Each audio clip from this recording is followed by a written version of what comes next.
नमामि शमेशान निर्वाणरूपं विभुं व्यापकं ब्रह्मवेदस्वरूपम् निजं निर्गुणं निर्विकल्पं निरीहं चिदाकाशमाकाशवासं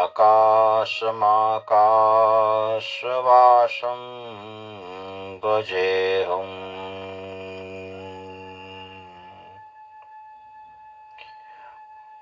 બ્રહ્મા અને વિષ્ણુનો ઝઘડો એનો અંત લાવી ભગવાને એમને દર્શન આપ્યા અને પછી સદાશિવ અંતર ધ્યાન થઈ ગયા.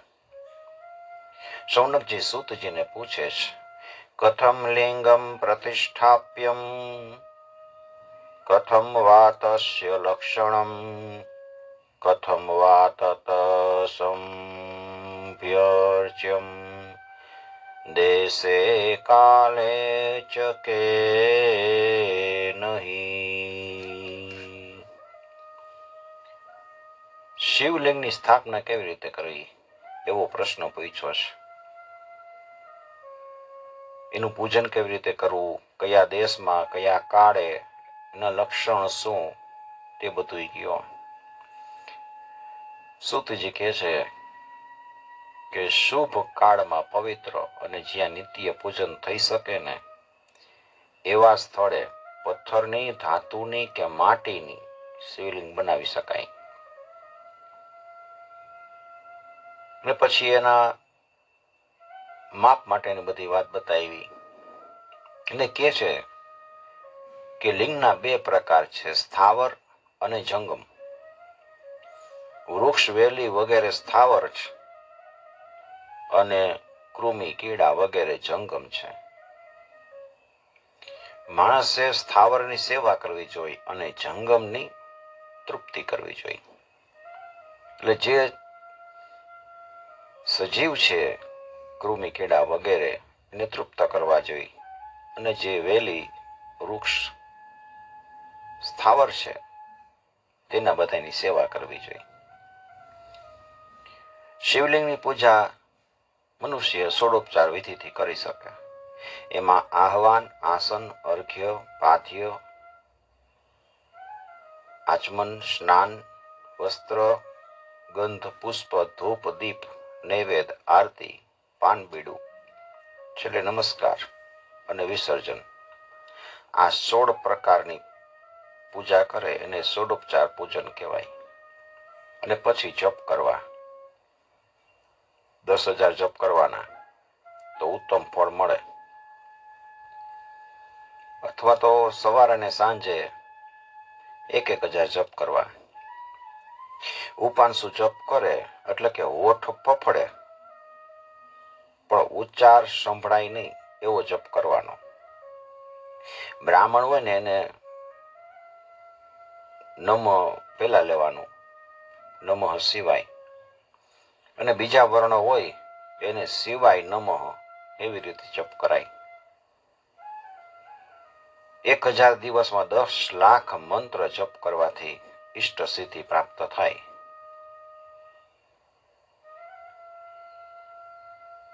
કળિયુગમાં છે ને કર્મથી જ ફળની સિદ્ધિ થાય છે. સૂતજી આવો જવાબ આપ્યો એટલે મુનિઓને વધુ જાણવાની ઈચ્છા થઈ. શૌનકજી પૂછે છે કે અમને ઉત્તમ શિવ ક્ષેત્રો અને એની ઉત્પત્તિની કથા કયો. ત્યારે સૂતજી કહે છે કે મોક્ષ માટે મહાદેવજીએ પવિત્ર શિવ ક્ષેત્રો રચ્યા છે. 60 મુખવાળી સરસ્વતી નદી એ પવિત્ર કહેવાય. નદી કિનારે વાસ કરવો અને ત્યાં જપ કરે તો બ્રહ્મ પદ પ્રાપ્ત થઈ જાય. અત્યારે સરસ્વતી નદી છે ને એ ગુપ્ત રીતે વહે છે. ગંગા નદી છે એના 100 મુખ છે અને એના કાંઠે કાશી વગેરે પવિત્ર તીર્થો છે. યમરાજાની બેન યમુના એ યમ પાસથી મુક્ત કરાવે છે. એના કિનારે જે તીર્થ સ્થળો આવ્યા છે એ બધાય સદાશિવના પવિત્ર તીર્થ ક્ષેત્રો છે. તીર્થમાં કરેલું પુણ્ય તરત વૃદ્ધિ પામે અને જો પાપ થઈ જાય તો એ રજમાંથી ગજ જેવડું થઈ જાય. એટલે તીર્થ ક્ષેત્રમાં પુણ્ય કરવું પણ પાપ ન કરવું. માણસ છે ને કાયિક, વાચિક અને માનસિક પાપ કરતો જ હોય છે. તીર્થ ક્ષેત્રમાં કાયિક અને વાચિક પાપ નો નાશ થઈ જાય. આપણે અહીંયા ગયા હોય તો આપણાથી કાયાથી પાપ થઈ ગયા હોય કે વચનથી પાપ થઈ ગયા હોય તેનો નાશ થઈ જાય. પણ મનમાં પાપ કર્યા હોય ને એ તો જન્મ જન્માંતરથી ચાલ્યા જ આવે છે. એનો નાશ સદાશિવની કૃપા થાય એનું ધ્યાન કરી ત્યારે જ થાય છે. વાણીનું પાપ આપણે કરેલું હોય એ જપ કરી એટલે નાશ પામે. દેહનું પાપ કર્યું હોય તો તપ કરી એટલે નાશ પામે. અને ધનનું પાપ છે એ દાન કરી તો ટાળી શકાય છે. પુણ્ય અને પાપ છે ને એના 3 વિભાગ છે. એક બીજ રૂપી અંશ છે, એક વૃદ્ધિ પામતો અંશ છે અને એક ભોગ અંશ છે. એમાં બીજ રૂપી અંશ છે ને એ તો જ્ઞાનથી નાશ પામી જાય, પણ વૃદ્ધિ પામતો અંશ છે એ જપ, તપ અને દાનથી નાશ કરી શકાય. અને ભોગરૂપી અંશ જે છે એનો તો ભોગવીને જ નાશ કરી શકાય છે. તમારી પાસે જે વસ્તુનો ભોગ આવ્યો છે એ તો તમારે ભોગવવો જ પડશે. એટલે વિદ્વાનો કહે છે કે મનુષ્યએ પાપ કર્યા વિના તીર્થ ક્ષેત્રમાં વાસ કરવો. પછી શૌનકજી સૂતજીને કહે છે કે અમને આચાર ધર્મ કયો.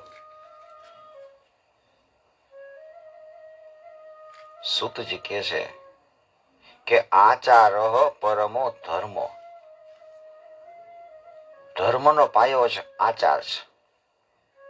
ધર્મની રક્ષા માટે વર્ણાશ્રમ ધર્મનું જે વિધાન કર્યું છે ને એ જન્મજાત પ્રમાણે નહીં પણ આચાર પ્રમાણે કર્યું છે.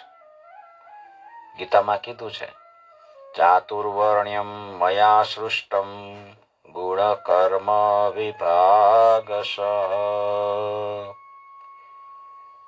મનુષ્યને 4 વર્ણ ભગવાને પાડ્યા અને એના ગુણ અને કર્મના આધારે એને એના કર્મો નક્કી કર્યા એના સ્વભાવ અનુસાર. અને પછી સ્વભાવ, ગુણ અને કર્મ અનુસાર મનુષ્યની જાતિ નક્કી કરવામાં આવી. મુનિએ સૂતજીને એક વાત કહી કે વેદ અને વેદાચાર જાણનારો મનુષ્ય જ બ્રાહ્મણ છે. સૂતજીએ મુનિઓને કીધું વેદ જાણતો હોય બ્રાહ્મણ, બાકીના બ્રાહ્મણ છે ને એને દ્વિજ કહેવાય, બ્રાહ્મણ નો કહેવાય. રાજાની સેવા કરતો હોય ને એવો બ્રાહ્મણ છે ને એ ક્ષત્રિય બ્રાહ્મણ કહેવાય. ખેતી વેપાર કરતો હોય તો એને વૈશ્ય બ્રાહ્મણ કહેવાય. બીજાને ઈર્ષા અને દ્વેષ કરતો હોય એને ચાંડાળ બ્રાહ્મણ કહેવાય. તેવી જ રીતે પૃથ્વીનું અને પ્રજાનું પાલન કરતા હોય એને રાજા કહેવાય. પ્રજાનું પાલન કરે, પૃથ્વીનું પાલન કરે. બીજા બધા છે એ ક્ષત્રિય કહેવાય, રાજા નો કહેવાય. ધાન્યનો વેપાર કરતા હોય ને એને વૈશ્ય કહેવાય, પણ બીજા બધા વણિક કહેવાય. આ 3 વર્ણની સેવા કરતા હોય એને શૂદ્ર કહેવાય. દૈનિક આચાર બતાવતા સૂતજી કહે છે કે મનુષ્યએ સવારે પરોઢિયામાં ઉઠી દેવ સ્મરણ કરી દેહ સુધી અને નિત્ય કર્મથી પરવારી અને શિવની સેવા કરવી. સાયંકાળે મંદિર કે મઠ કે મંત્રાલયમાં જઈ અને સદાશિવના દર્શન કરી ઓમકારનો અગર તો 5 મંત્રનો જપ કરવો જ જોઈએ. નિષ્કામ મનુષ્યને ધર્મથી ચિત્તની શુદ્ધિ થઈ જાય. અને ચિત્ત શુદ્ધિથી જ્ઞાન થાય. સતયુગમાં ધ્યાન કરવાથી, ત્રેતામાં તપ કરવાથી, દ્વાપરમાં યજ્ઞ કરવાથી અને કળિયુગમાં પૂજન કરવાથી જ્ઞાન પ્રાપ્ત થાય છે. કળિયુગમાં દ્રવ્ય છે ને એને બહુ મહત્વ મળ્યું છે. તમે દ્રવ્ય મેળવો, ધન મેળવો, પણ નીતિપૂર્વક મેળવજો. જે ધન મેળવ્યું છે એના 3 ભાગ કરવાના. એક ભાગ છે એ ધનની વૃદ્ધિ માટે રાખવાનો, બીજો ભાગ છે એ ધર્મ માટે વાપરવાનો અને ત્રીજો ભાગ છે એ પોતા માટે વાપરવાનો. ગૃહસ્થી હોય એને ધનના એક ભાગથી ધનની જ વૃદ્ધિ કરાય. બીજો ભાગ રાખ્યો છે એમાંથી દાન માટે વાપરવાનો અને ત્રીજો ભાગ જે રાખ્યો છે એમાંથી કુટુંબનું પોષણ કરવાનું. આવી રીતે સદાચારી મનુષ્ય હોય તો એ સ્વર્ગ પ્રાપ્ત કરે છે. મુનિ સૌનકજી સૂતજીને વિનંતી કરીને કહે છે કે હે સૂતજી, તમે 5 મહાયજ્ઞો કહેવાય છે એ અગ્નિયજ્ઞ, દેવયજ્ઞ, બ્રહ્મયજ્ઞ, ગુરુ પૂજન અને બ્રહ્મ તૃપ્તિ એના વિશે અમને સમજાવો. સૂતજી કહે છે કે અગ્નિમાં દ્રવ્ય હોમવામાં આવે અને યજ્ઞ કરાય એ અગ્નિ યજ્ઞ છે. બ્રહ્મચારીઓ સમિત વડે આ યજ્ઞ કરે છે. ગૃહસ્થીઓ છે એ પોતાના ઘરમાં અગ્નિ કાયમ રાખે. વાનપ્રસ્થ હોય ને એ પોતાના આત્મામાં જ અગ્નિનો આરોપ કરે અને પછી એમાં બધું હોમે. આ યજ્ઞ નિત્ય કરાય.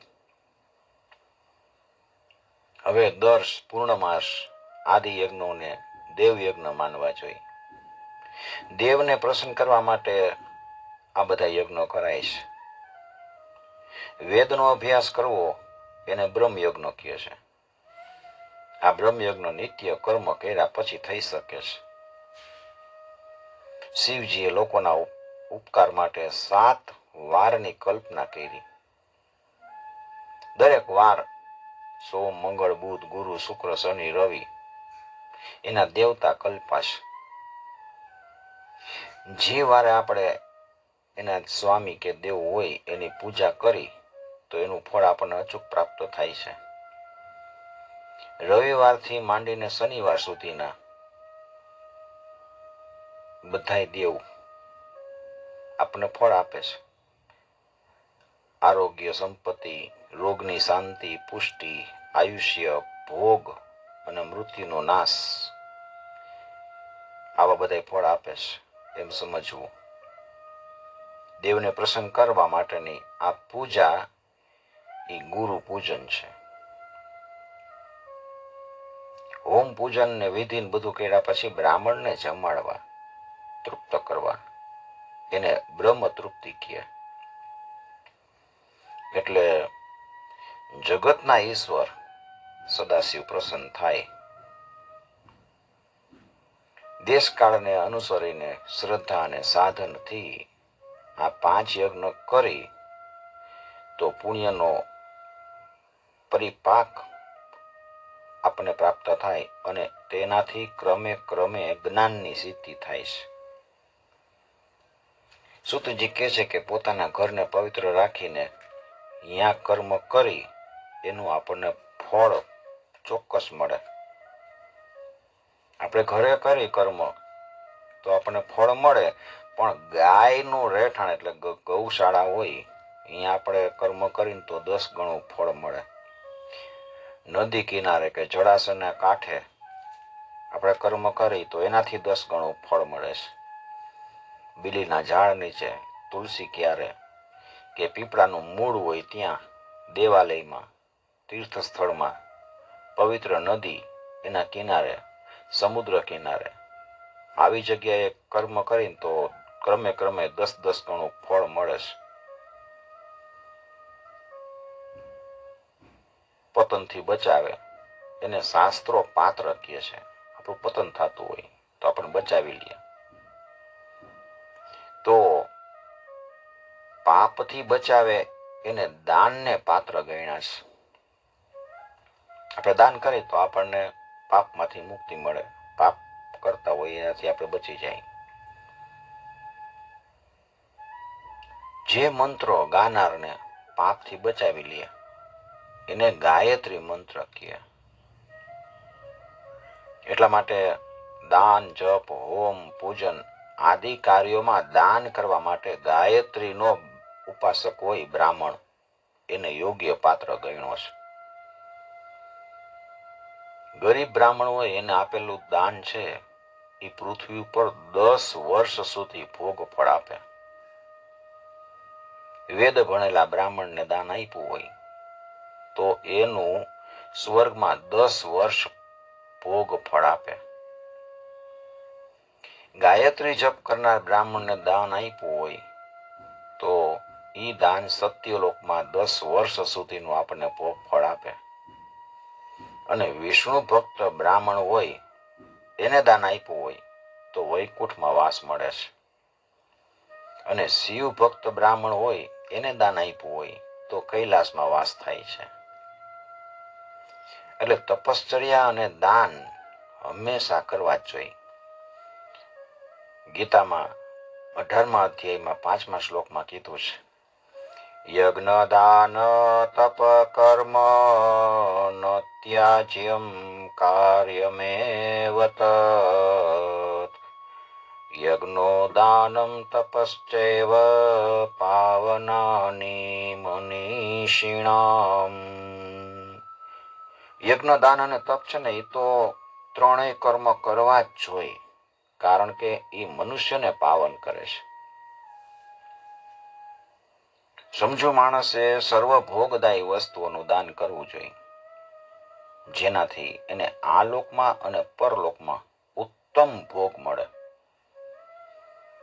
ઈશ્વરાપાણ બુદ્ધિથી કરેલા કર્મ મોક્ષ ફળ આપે છે. હવે મુનિઓને ભગવાન સદાશિવની પાર્થિવ પ્રતિમાના પૂજનની વિધિ જાણવાની ઈચ્છા થઈ. એટલે સૂતજીને તે મુજબ અનુરોધ કર્યો. સૌનકજી પૂછે છે કે પાર્થિવ પ્રતિમાનું પૂજન કેવી રીતે થાય? સૂતજી કહે છે કે બ્રાહ્મણો નદી કિનારે તળાવ કે કૂવાના જળની અંદરની માટી લઈ આવી એને સુગંધી દ્રવ્યથી પવિત્ર કરી દૂધથી મસળી અને પાર્થિવ પ્રતિમા બનાવાય. પ્રતિમાને દરેક અંગ પ્રત્યંગ અને આયુધ યુક્ત બનાવી પછી મંડપ બનાવી આદરપૂર્વક પ્રતિમાની સ્થાપના કરવી અને ષોડોપચારથી એનું પૂજન કરવું, જેમાં પુણ્યથી પોષણ અને મંત્રથી અભિષેક કલ્પવા. અભિષેક કરીને એટલે આત્માની શુદ્ધિ થાય. ગંધથી પુણ્ય મેળવી શકાય. નૈવેદ્યથી આયુષ્ય વધે, તૃપ્તિ મળે. ધૂપથી ધનની પ્રાપ્તિ થાય છે. દીવાથી જ્ઞાન અને પાન બીડાથી ભોગ મેળવાય છે. જે કર્મથી પૂર એટલે ભોગના ફળની સિદ્ધિ થાય એને પૂજા કહેવાય. આપણે કર્મ કરી પૂજા કરી એટલે ભોગનું ફળ આપણને મળે. વેદમાં કીધું છે કે પૂર્ણાયતે અનેન એટલે કે ભોગ સાથે મનના ભાવની અને જ્ઞાનની સિદ્ધિ કરનાર પૂજન છે. નિત્ય અને નૈમિતિક કર્મ અમુક સમય પછી ફળ આપે છે ને આપે છે. પણ કામ્ય કર્મ જો સારી રીતે આચરવું હોય તો એનું ફળ તરત મળે. દરેક મહિનાની વદ ચોથ હોય ને ત્યારે ગણપતિનું પૂજન કરાય. મહામાસની સુધી સાતમ હોય ત્યારે સૂર્યની પૂજા, દર 12 વિષ્ણુની પૂજા અને વિષ્ણુ સહસ્ત્ર નામનો પાઠ કરવો, આસો વદ 14 અંબિકાનું પૂજન એ ઉત્તમ ગણાય છે. આવી રીતે મહાવદ 14 હોય ને ત્યારે શિવ પૂજા ઉત્તમ કીધી છે. આખું સ્થાવર જંગમ જગત છે ને એ નાદ અને બિંદુ સ્વરૂપ છે. બિંદુ છે એ શક્તિ છે અને નાદ છે ને એ શિવ છે. એટલે જગત શિવ અને શક્તિનું આ સ્વરૂપ છે. શિવના આધારે શક્તિ એટલે કે નાદના આધારે બિંદુ અને બિંદુના આધારે જગત રહેલું છે. બિંદુરૂપ દેવી પાર્વતી જગતની માં છે અને નાદરૂપ શિવ છે એ જગતના પિતા છે. જગત પિતરો વંદે પાર્વતી પરમેશ્વરો. માતા પિતાનું પૂજન કરવાથી પરમ આનંદ પ્રાપ્ત થાય. શંકર અને પાર્વતીને 2 પુત્ર કાર્તિકેય અને ગણપતિ. એની વાત જગ પ્રસિદ્ધ છે. શંકર અને પાર્વતી વિચાર કરે છે કે આપણા 2 પુત્રના લગ્ન કરી નાખી. એટલે આજ્ઞા કરી કે પૃથ્વીની જે પ્રદક્ષિણા કરીને પહેલો આવશે ને એને પહેલા પરણાવશું. હવે કાર્તિકેય મહારાજ છે એની પાસે તો એનું વાહન મોર છે એટલે એ તો મોર ઉપર બેસીને તરત જ પર્યટન કરવા નીકળી ગયા. પણ ગણપતિનું વાહન ઉંદર, નાનકડું પ્રાણી, ધીરે ધીરે ચાલે અને ગણપતિ દુંદાળા. હવે એની ઉપર બે તો ક્યારે એ ફરીને આવે, જલ્દી હાલી ન શકે. એટલે વિચારે છે કે માતા પિતા એ જ આપણા જગત છે. માતા પૃથ્વી સ્વરૂપ છે એટલે હું એની પ્રદક્ષિણા કરી લઉં તો પૃથ્વીની પ્રદક્ષિણા થઈ ગઈ કહેવાય. ગણપતિ તો માતા પિતાને એક આસન ઉપર બેસાડે છે, એનું વિધિપૂર્વક પૂજન કરે છે અને પ્રદક્ષિણા કરી.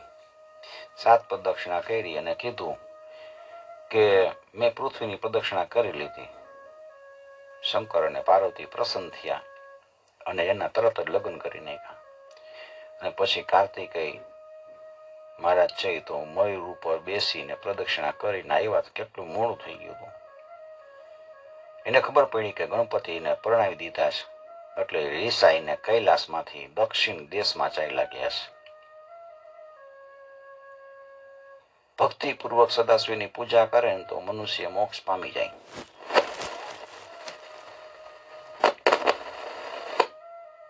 અને પછી એને બીજો જન્મ લેવો નથી પડતો. રુદ્રાક્ષ ધારણ કરવાથી 4થા ભાગે અને ભસ્મ ધારણ કરવાથી અડધા ભાગે અને શિવ મંત્રનો જપ કરવાથી પોણા ભાગે મનુષ્ય ભક્તિવાળો થઈ જાય. પણ શિવ પૂજન કરે ને તો એ પૂર્ણ ભક્તિમાન થઈ જાય છે. પૂર્ણ ભક્તિ કરવી જોઈએ. ઓમકારનો જપ કરવો. પ્રણવ એટલે ઓમકાર. એમાં પ્ર છે ને એટલે પ્રકૃતિથી ઉત્પન્ન થયેલો આ સંસાર સાગર. પ્ર એટલે સંસાર સાગર અને નવ એટલે નાવ. સંસારમાંથી જે નાવ દ્વારા તરી જવાય એ પ્રણવ. બીજી રીતે આપણે જોઈએ તો પ્ર એટલે પ્રપંચ, ન એટલે નથી અને વ એટલે તમને એવો અર્થ પ્રણનો થાય. જેની પાસે પ્રપંચ નથી એ પ્રણવ. પ્રણવનો જપ કરનારને આ સંસારનું બંધન ન થાય. રોજ ઓમકારનો જપ કરો. ત્રીજી રીતે આપણે જોઈ તો પ્રકર્ષેણ વ નયેત ઇતિ પ્રણવ. ઉત્કૃષ્ટ રીતે મોક્ષ ભણી તમને લઈ જાય ને એ પ્રણવ. પ્રણવના બે પ્રકાર છે, સ્થૂળ અને સૂક્ષ્મ. એક અક્ષર વાળો સૂક્ષ્મ અને 5 અક્ષર વાળો સ્થૂળ. એટલે બે પ્રકારના પ્રણવ છે, એક સ્થૂળ અને એક સૂક્ષ્મ. એક અક્ષર વાળો એ સૂક્ષ્મ કહેવાય અને 5 અક્ષર વાળો એ સ્થૂળ કહેવાય. સૂક્ષ્મમાં 5 અક્ષર અપ્રકટ છે, જ્યારે સ્થૂળમાં 5 અક્ષર છે ને એ પ્રકટ છે. અકાર, ઉકાર, મકાર, બિંદુ અને નાદ આવી રીતે મળી અને પ્રણવ બને. પ્રવૃત્તિ માર્ગના માણસ હોય એને સ્થૂળ પ્રણવનો જપ કરવો અને જે નિવૃત્તિ માર્ગે જનારા છે એને સૂક્ષ્મ પ્રણવનો જપ કરવો. સદાયને માટે સૂક્ષ્મ પ્રણવનો જપ કરવાથી અને શિવજીનું ધ્યાન કરવાથી શિવ રૂપ બની જાય છે. શિવ પંચાક્ષર મંત્ર નમઃ શિવાય એનો જપ મહામાસ અને શ્રાવણ માસમાં ઉત્તમ કીધો છે. મિતાહાર બની મૌન પાળી અને પહેલા વહેલા 1000 જપ વડે શુદ્ધ થવાનું, પછી શિવનું સ્મરણ કરવાનું અને પછી એના સ્વરૂપમાં તદાકાર થવાનું. ધ્યાન કેવી રીતે કરવાનું છે કે પદ્માસનમાં બેઠેલા, મસ્તક ઉપર ગંગા ધારણ કરેલી, ચંદ્રને ધારણ કરેલો, ડાબા સાથળ ઉપર પાર્વતીને બેસાડ્યા છે, અભય મુદ્રા વાળા કલ્યાણકારી સદાશિવનું હું હૃદયમાં ધ્યાન કરું છું. પછી જપ કરવાનો. પોતાના જે સંકલ્પ કર્યો હોય એ મુજબ જપ કરવાના. જપ પૂરા થાય એટલે એની વિધિપૂર્વક બધી શિવ પૂજન કરી હોમ કરવાનો, બ્રાહ્મણને દાન આપીને સંતુષ્ટ કરવાના. આવી રીતે પુરસ્ચરણ કરી એનાથી મંત્રની સિદ્ધિ થાય છે. જપ તપ જ્ઞાન અને ધ્યાન વડે પવિત્ર થયેલો માણસ હોય એ શિવનું દર્શન ચોક્કસ પામી શકે છે. ક્રિયા કરતા હોય એવા 10 ભક્ત હોય એના કરતા એક તપ વાળો ભક્ત હોય ને એ વધી જાય. અને એના જેવા 100 તપસ્વી હોય તો એ 100 તપસ્વી કરતા એક જપ વાળો ભક્ત વધી જાય. ક્રિયા કરતા તપ વધે, તપ કરતા જપ વધે.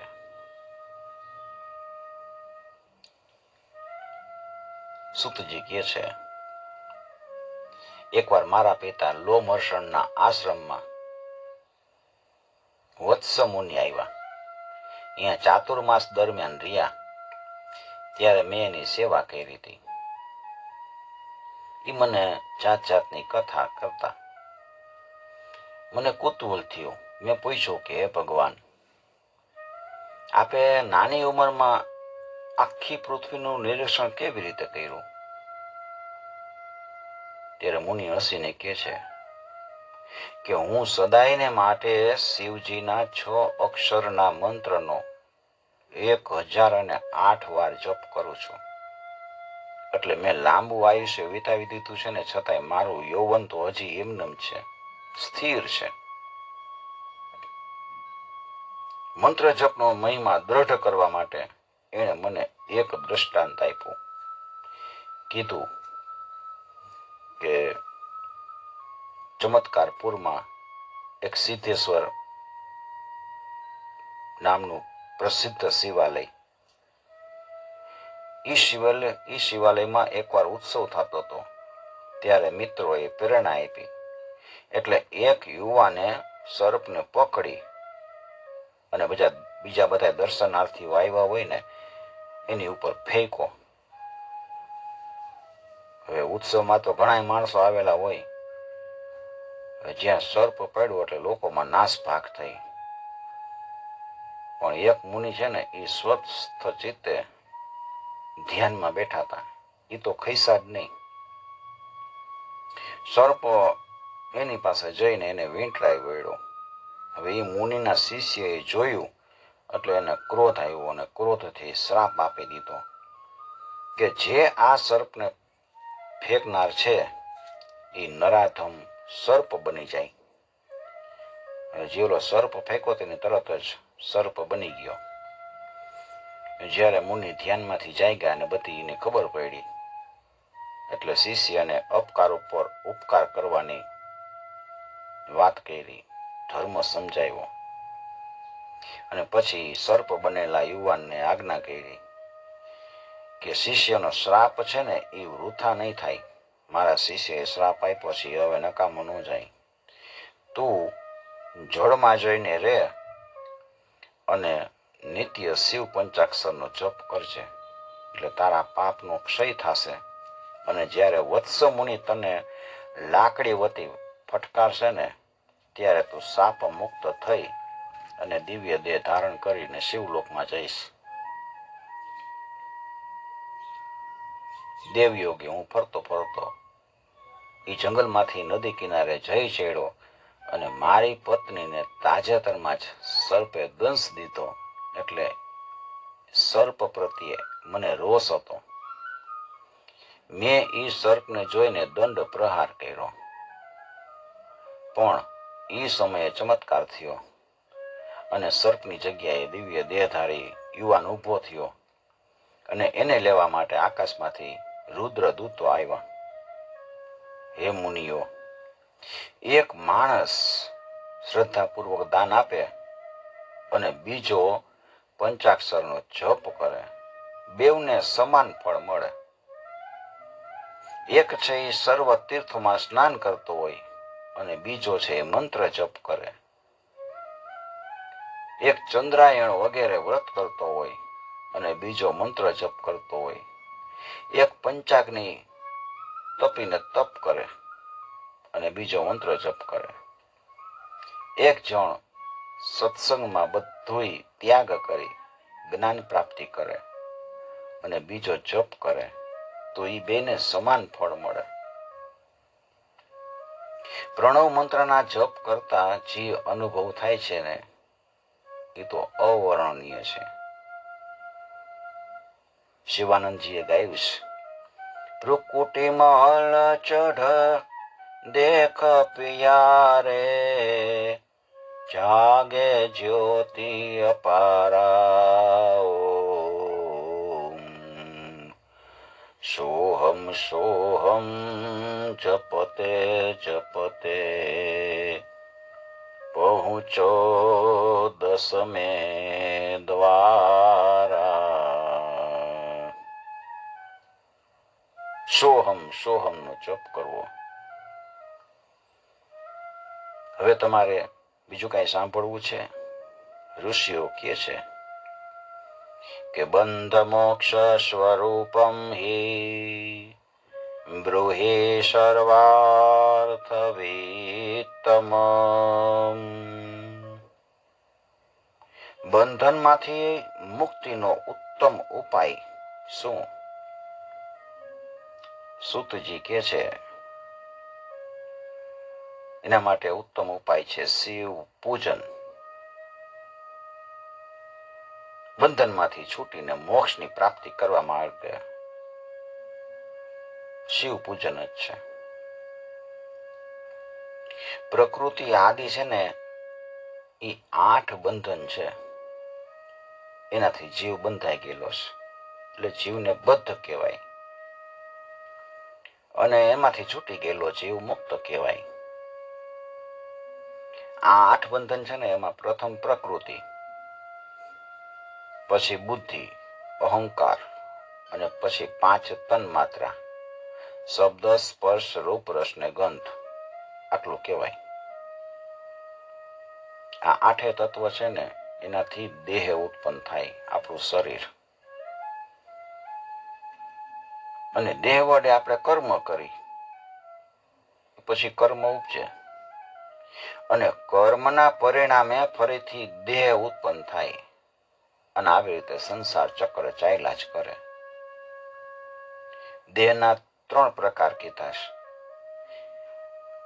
આ આપણું દેહ, સ્થૂળ દેહ હલન ચલન કરે, એ પેલો પ્રકાર. પછી બીજો પ્રકાર ઇન્દ્રિયોના ભોગ આપનારો સૂક્ષ્મ દેહ. અને ત્રીજો કર્મ અનુસાર આત્માના ભોગ માટે જે છે એ કારણ દેહ.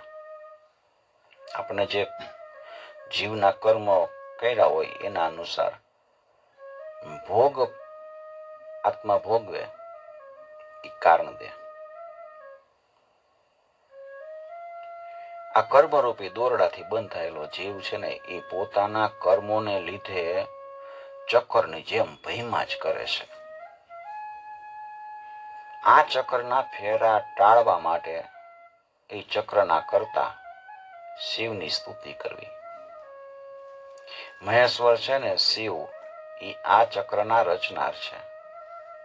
શિવ સર્વજ્ઞ, પરિપૂર્ણ અને નિષ્પૃહ છે. એટલે શિવની કૃપા પ્રાપ્ત કરવા માટે શિવ પૂજન કરી તો બંધનનો નાશ થઈને મુક્તિ મળે છે. શિવની કૃપા માટે કર્મથી આરંભ કરી અને પ્રકૃતિ સુધીનું બધુંય અનુક્રમે વશ થાય ત્યારે એને મુક્તિ કહેવાય. કર્મરૂપ દેહ છે એ વશ થાય ત્યારે શિવલોકમાં વાસ થાય. તન્માત્રાઓ વશ થાય ત્યારે શિવનું સામીપ્ય મળે. જ્યારે બુદ્ધિ વશ થાય છે ત્યારે શિવનું સાયુજ્ય પ્રાપ્ત થાય છે. અને જ્યારે પ્રકૃતિ વશ થાય છે ત્યારે શિવનું ઐશ્વર્ય પ્રાપ્ત થાય છે. એટલા માટે શિવની કૃપા મેળવવા માટે શિવનું પૂજન કરવું, શિવ મંત્રનો જપ કરવો અને આમ અભ્યાસ કરતા કરતા શિવ પદને પ્રાપ્ત થઈ જશે. જેણે સંસારનો સર્વ સાર વશ કર્યો છે એને વશ કરનાર બીજું કોઈ નથી. શિવ એમાં સ એટલે નિત્ય સુખ, ઈ એટલે પુરુષ અને વ એટલે શક્તિ. શિવ આ ત્રણેયનું મિલન થાય એટલે શિવ. નિત્ય સુખ મળે પુરુષને અને શક્તિ મળે. દરેકે પોતાના આત્માને શિવરૂપ માનીને જ શિવ પૂજન કરવું જોઈએ. 5 પ્રકારના શિવલિંગો બતાવ્યા છે. સ્વયંભૂ, બીજું બિંદુ, ત્રીજું સ્થાપિત, ચરલિંગ અને ગુરુલિંગ.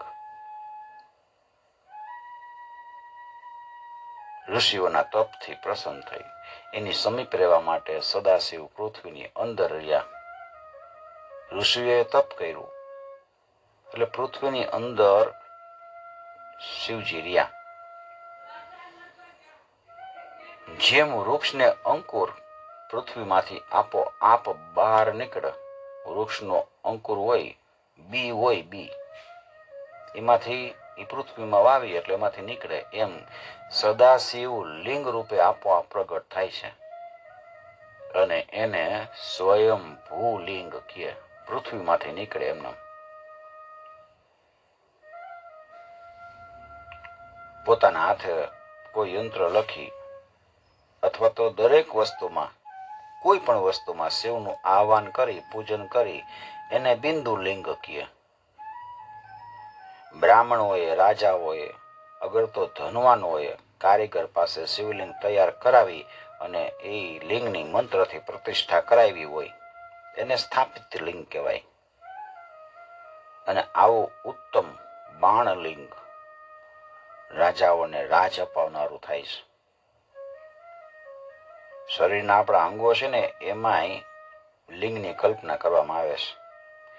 નાભી છે, નાકનું ટેરવું છે, શિખા છે, હૃદય છે વગેરેની અંદર આધ્યાત્મિક એટલે કે આત્મા સંબંધી લિંગની કલ્પના કરવામાં આવે છે. એને ચરલિંગ કહે. ગુણાનરુંધે ઇતિ ગુરુહુ એટલે ગુણના વિકારને દૂર કરી દે એને ગુરુ કહેવાય. માટે વિદ્વાન ગુરુનું જે શરીર છે એને ગુરુ લિંગ કહે. ગુરુની પૂજા એ જ પરમાત્મા શિવનું પૂજન છે. અને શિવ તો ગુરુણામ ગુરુહુ, ગુરુને ગુરુ છે. સુતજી કહે છે કે વિદ્વાનો નમસ્કાર અને પ્રદક્ષિણા શિવને બહુ પ્રિય છે. એટલે શિવને નમસ્કાર કરવા અને પ્રદક્ષિણા કરવી.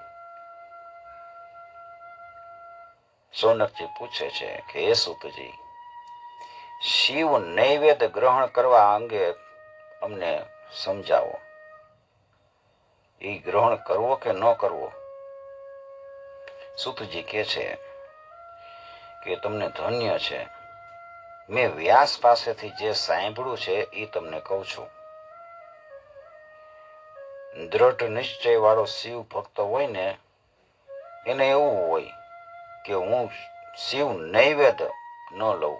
ભગવાનને શિવને ધરાવેલું હોય ને એ લેવાય નહીં. ઘણા એમ કહે. તો એવી ભાવનાનો ત્યાગ કરવો. આ સૂતજી બોલ્યા છે. શિવ નૈવેદ્ય એના દર્શન કરીને એટલે બધા પાપ દૂર થઈ જાય. અને ખાધું હોય ને તો પુણ્ય પ્રાપ્ત થાય છે. એવું શાસ્ત્રોમાં કીધું છે. જે જ્યોતિર્લિંગો કહેવાય છે એનું નૈવેદ્ય ખાવું ને એ ચંદ્રાયણ વ્રત બરાબર કહેવાય છે. પણ જો કોઈ સ્થળે નૈવેદ્યનો અધિકાર કેવળ ચંડનો જ હોય, એટલે કે સાધુનો જ હોય, તો એ નૈવેદ્ય ગ્રહણ ન કરાય. કોઈ શિવાલયમાં જે શિવને અર્પણ કરેલું હોય નૈવેદ્ય, એનો અધિકાર ચંડનો હોય તો એ ન લેવાય. બાકી તો લેવાય. શિવલિંગ ઉપર જે દ્રવ્ય ચડાવ્યું હોય ને એ ગ્રહણ ન કરાય. પણ શિવને નવડાવ્યા પછીનું જળ છે એનું આચમન કરાય છે. કારણ કે શિવલિંગની શિલાને સ્પર્શ થતા જ એ પવિત્ર થઈ જાય છે. પછી બિલ્વનો મહિમા બતાવતા કહે છે કે શિવલિંગ ઉપર બિલ્વ પત્ર ચડાવાય. બિલીના વૃક્ષમાં બિલીનું જે મૂળ હોય છે એમાં શિવનો વાસ હોય છે.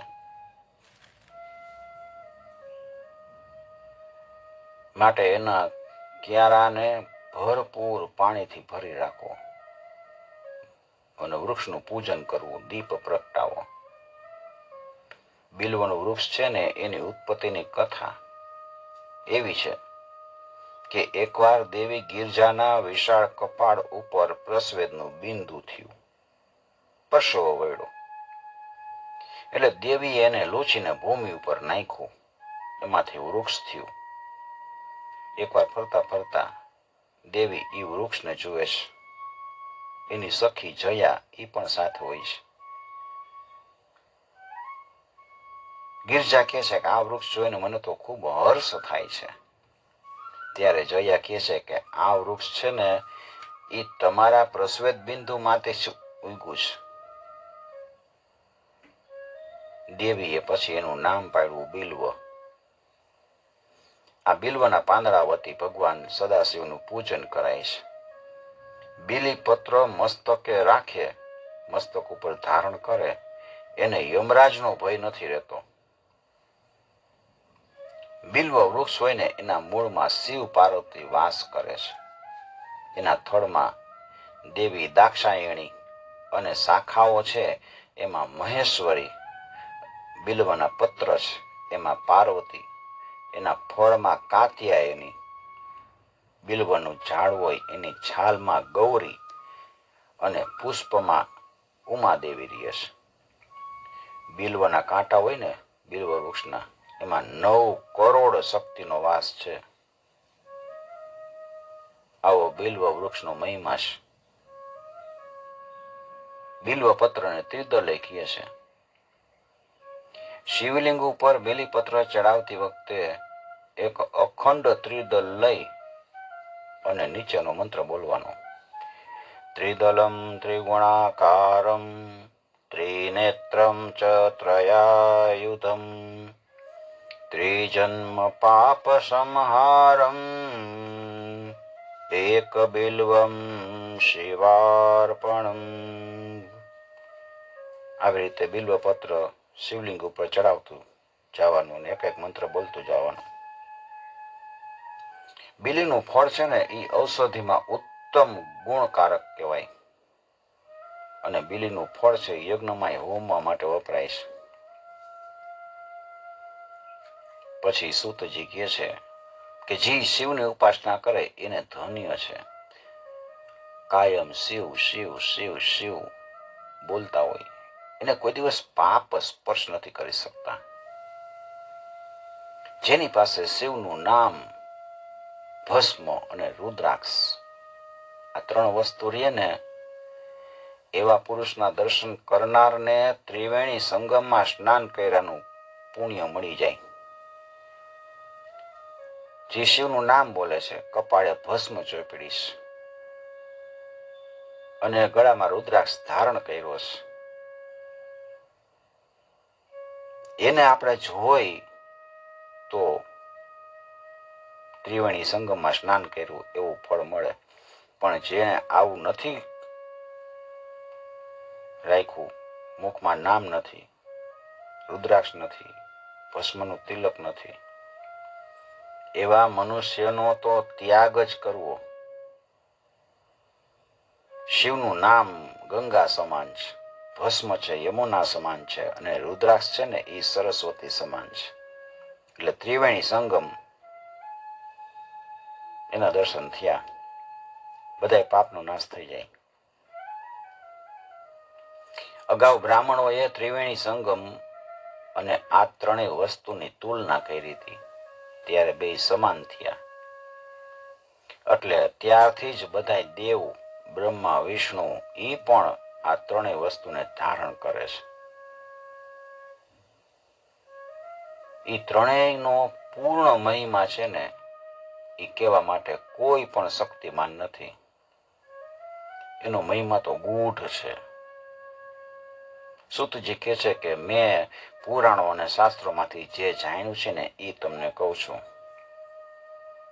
એવા પાપ જે બીજી કોઈ રીતે નાશ ન પામે ને એ શિવ નામના જપથી નાશ પામી જાય. જે નિત્ય શિવનો જપ કરે છે એ વિદ્વાન પુણ્યાત્મા થઈ ધન્ય બની જાય છે. શિવ નામ રૂપી નૌકામાં બેસનાર એને સંસાર સાગરનો ભય નથી રહેતો, એ તરી જાય છે. શિવ નામમાં અખંડ ભક્તિ હોય એને મોક્ષ સુલભ છે. સૂતજી કહે છે કે હવે ભસ્મ ધારણની મહિમા તમને કહું. અગ્નિ હોમથી ઉત્પન્ન થયેલી ભસ્મ કે બીજા કોઈ યજ્ઞથી અથવા તો ગાયના છાણાથી જે ભસ્મ થાય એ ત્રિપુંડ ધારણ માટે લેવી. મંત્ર આમ બોલવાનો, પાણી નાખી અને ભસ્મ ચોપડવાની કપાળે. ઓમ અગ્નિ રીતિ ભસ્મ, વાયુ રીતિ ભસ્મ, જલ મિતિ ભસ્મ, સ્થલ મિતિ ભસ્મ, વ્યોમેતિ ભસ્મ, સર્વમ હવા ઇદમ ભસ્મ, મન એતાની ચક્ષુંષી ભસ્માની. અને પછી ભસ્મ ધારણ કરવી. જાંબાલી ઋષિ એમ કીધું છે કે મોક્ષની ઈચ્છા વાળાએ એવા પુરુષે આડું ભસ્મ ત્રિપુંડ ભૂલથી છોડવું નહીં. કપાળે તો ભસ્મનું ત્રિપુંડ કરવું જ.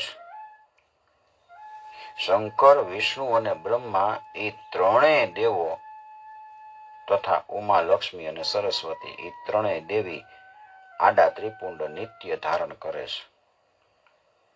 ભસ્મ ધારણ કર્યા સિવાય ઓમ નમઃ શિવાય એ 6 અક્ષર વાળા મંત્રનો જાપ ન કરી શકાય. ભસ્મનું ત્રિપુંડ ધારણ કરીને જ પછી મંત્ર જાપ કરાય. ભસ્મ વિનાનું કપાળ છે ને એને ધિક્કાર છે. શિવાલય વિનાનું ગામ છે એને ધિક્કાર છે. શિવ પૂજન વિનાના મનુષ્યને ધિક્કાર છે. ભસ્મ ધારણ પવિત્ર કરે છે. જેટલા તીર્થો છે, ગંગા આદિ નદીઓ છે, એમાં સ્નાન કર્યાનું પુણ્ય પ્રાપ્ત કરવું હોય તો ભસ્મ ધારણ કરી લે એટલે આપણને પુણ્ય મળી જાય. સુતજી કહે છે કે તમને રુદ્રાક્ષનો મહિમા કહું. અગાઉ સદાશિવ ભગવાન દેવતાએ 1000 વર્ષ સુધી તપ કર્યું.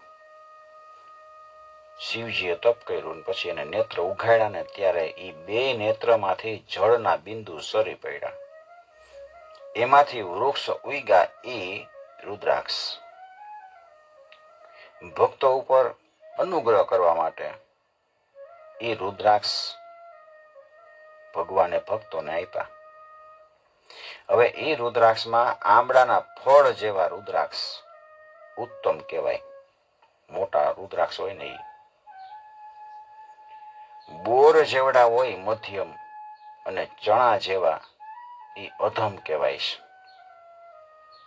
ગોળ રુદ્રાક્ષ હોય, ચીકણા હોય, મજબૂત હોય, મોટા હોય, અને કાંટાવાળા રુદ્રાક્ષ એ પવિત્ર હોય, મોક્ષ ફળ આપે છે. રુદ્રાક્ષ ધારણ કરતો હોય એ બધાય પાતકથી મુક્ત થઈ જાય છે. યમરાજાએ કીધું તું એના સેવકોને, આજ્ઞા આપી હતી કે જેના શરીર ઉપર રુદ્રાક્ષ ન હોય ને અને જેના મોઢામાં પંચાક્ષર મંત્ર ન હોય એને જ તમે આ યમલોકમાં લઈ આવજો, બીજાને ન લઈ આવતા. રુદ્રાક્ષ ધારણ કરી લો ને તો તમને યમનો ભય ન રહે. રુદ્રાક્ષના અનેક પ્રકાર કીધા છે. એમાં એક મુખવાળો રુદ્રાક્ષ છે ને એ તો સાક્ષાત શિવ છે. એક મુખી રુદ્રાક્ષ એને ધારણ કરે એટલે શિવ સમાન બની જાય. મુક્તિ આપે ને ભુક્તિ આપી દે. એક મુખથી 14 મુખ સુધીના રુદ્રાક્ષ મળે છે અને એને બધાનું જુદું જુદું મહત્વ છે.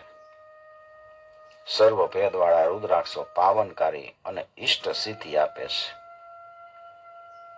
ભગવાન શિવની આજ્ઞાથી નિત્ય સિદ્ધિ અને મુક્તિ આપી દે. એવી વિદ્વેશ્વર સંહિતાની કથા સુતે મુનિઓને કીધી. વિદ્વેશ્વર સંહિતેયમ કથિતા મુનીશ્વરા સર્વસિદ્ધ પ્રદા નિત્યમ મુક્તિદા શિવ શાસનાત.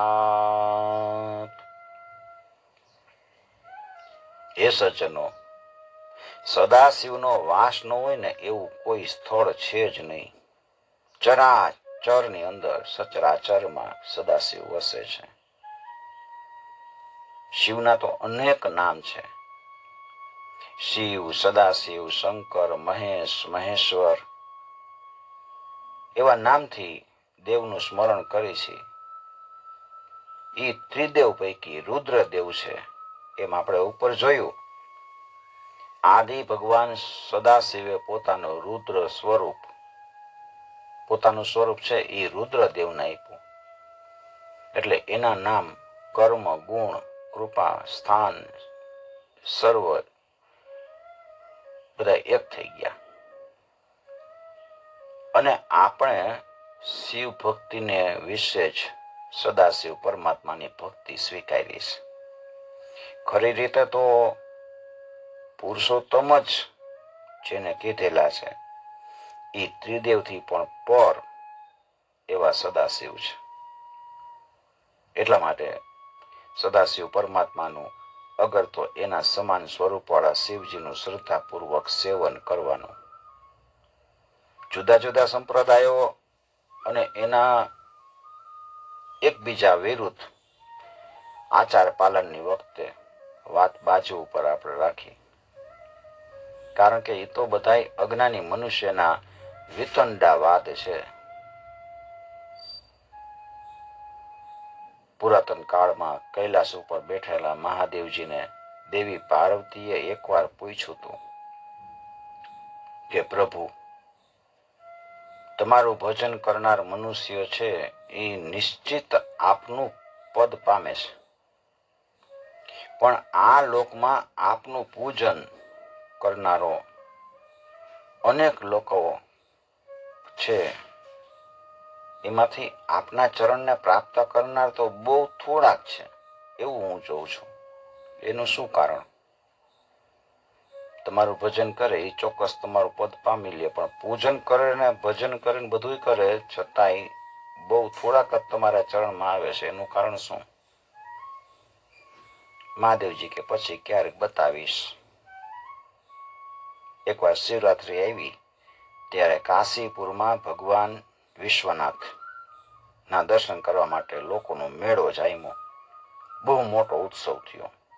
દૂર દૂરથી ભક્તો આવ્યા. ગંગાજીમાં સ્નાન કરી અને વિશ્વનાથ ભગવાનના દર્શન કરવા માટે ભારે ભીડ જામી હતી. ત્યારે મહાદેવજી વૃદ્ધ બ્રાહ્મણનું રૂપ લે છે અને પાર્વતીને યુવાન પત્નીનું સ્વરૂપ ધારણ કરવાનું કહે છે. અને એનો નંદીશ એ વૃદ્ધ બળદ થયા. ત્રણે આવ્યા.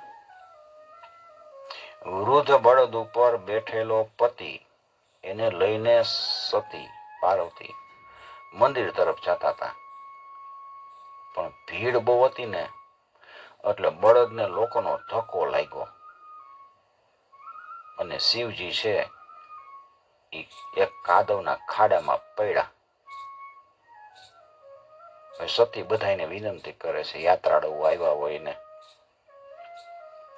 એટલે થોડાક વૃદ્ધ બ્રાહ્મણો છે ને એ કાદવમાંથી કાઢવા માટે, બ્રાહ્મણને કાઢવા માટે થોડાક વૃદ્ધ લોકો છે એ આગળ આવ્યા. બીજા કોઈ તો આવ્યા નહીં કે લાવો અમે કાઢી દઈ. ત્યારે શિવજી બધાને કહે છે કે પેલા એક મારી વાત સાંભળો.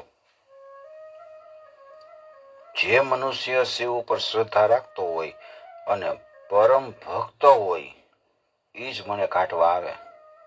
એમાંય જો કોઈને મનમાં કોઈ દિવસ શિવ ભક્તિ વિશે સંકલ્પ વિકલ્પ થયો હોય છે ને તો એ તરત જ મને અડશે એ ભેગો બળી જશે. હવે બધા લોકો તો મૂંઝાઈ ગયા, વિચારવા લાગ્યા કે આપણે શ્રદ્ધાવાન તો છીએ, શિવ ભક્તિ તો કરી છે, પણ કોક વાર તો આપણા મનમાં સંકલ્પ વિકલ્પ થઈ ગયા હોય તો કોને ખબર, આપણે ક્યાંક બળી જાય તો. એટલે એ કઈ આવ્યા નહીં, ચાલતા થઈ ગયા. ત્યારે એક ટોળામાંથી એક વ્યક્તિ આગળ આવી એટલે લોકો એને ગાંડો કહેવા લાગ્યા કે ગાંડો છે. હવે પણ એ વ્યક્તિએ વૃદ્ધ બ્રાહ્મણને કીધું કે હું ગંગાજીમાં સ્નાન કરી આવું છું, એટલે મારા જે કઈ પાપ હશે, મને કઈ સંકલ્પ વિકલ્પ રહી ગયા હશે એ નાશ પામશે, સ્નાનથી નાશ થઈ જશે. મને વિશ્વનાથ ઉપર, સદાશિવ ઉપર પૂર્ણ શ્રદ્ધા છે, એટલે મને બળી જવાની જરાય ભીતિ નથી. સ્નાન કરી આવ્યો અને કહે છે કે હે બ્રાહ્મણ દેવ, તમારો હાથ લાંબો કરો એટલે હું પકડીને બહાર કાઢું. શિવજી એને કીધું કે હે પરોપકારી સજ્જન, તારું કલ્યાણ થાય અને તું દુર્લભ ધામને પામીશ. એમ કહીને શિવે હાથ લાંબો કર્યો. જેવો એ શિવજીના હાથને પકડવા ગયો ત્યાં તો ચમત્કાર થયો. શિવજી, પાર્વતી અને નંદીશ્વર અદૃશ્ય થઈ ગયા. વિશ્વનાથ ભગવાનનો આવો ચમત્કાર જોઈને સૌ જય જયકાર કરવા લાગ્યા છે. શ્રદ્ધા એ મોક્ષ મંદિરમાં દાખલ થવાનું પેલું મહાદ્વાર છે. શાસ્ત્રોમાં કીધું છે, અવિશ્વાસો ન કર્તવ્ય સર્વથા બાધકસ્તુ સ. અવિશ્વાસ ન હોવો જોઈએ. અહીં વિદ્વેશ્વર સંહિતા સુતજીએ પૂર્ણ કરી છે, વ્યાસજીએ પૂર્ણ કરી છે. कर्पूरगौरं करुणावतारं संसारसारं भुजगेन्द्रहारं सदा वसन्तं हृदयारविन्दे भवं भवामि चरितं नमामि।